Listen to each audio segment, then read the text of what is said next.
beyond the solar system, well, now we're going out into the galaxy.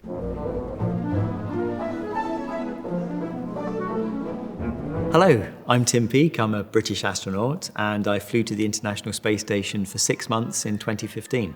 For me personally, Holst's music captured most of the planets really accurately. And of course, Holst was interpreting the planets from an emotional point of view, not necessarily a scientific point of view. And there are things we've subsequently learnt about the planets that perhaps don't tie in with the music scientifically.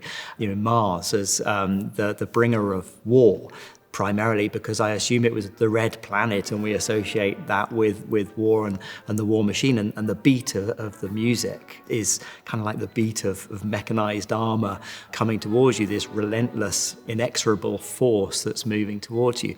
And so from that point of view, we see Mars, the warrior, which is kind of reflected in the night sky when we look up and see the red planet. You've got Jupiter, which is the big jolly planet. It's very easy to see, normally the brightest object in the night sky other than the moon. And I think, again, Jupiter is really captured with the big sort of bombastic music that went with it, but also that's what we see in the night sky. It's this jolly planet that's big and lots of bass associated with the Jupiter.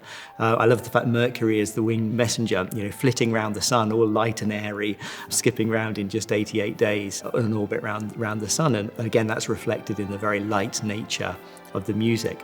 I guess Saturn, I was a bit disappointed about Saturn, the bringer of old age, because, if you ask a child to draw a planet, it will be Saturn with the rings around it. So I sometimes associate Saturn rather with old age as being something that we get introduced to as a youthful, joyous, young, innocent, naive planet. So I guess that's probably the planet that I was a bit surprised about in terms of association with music.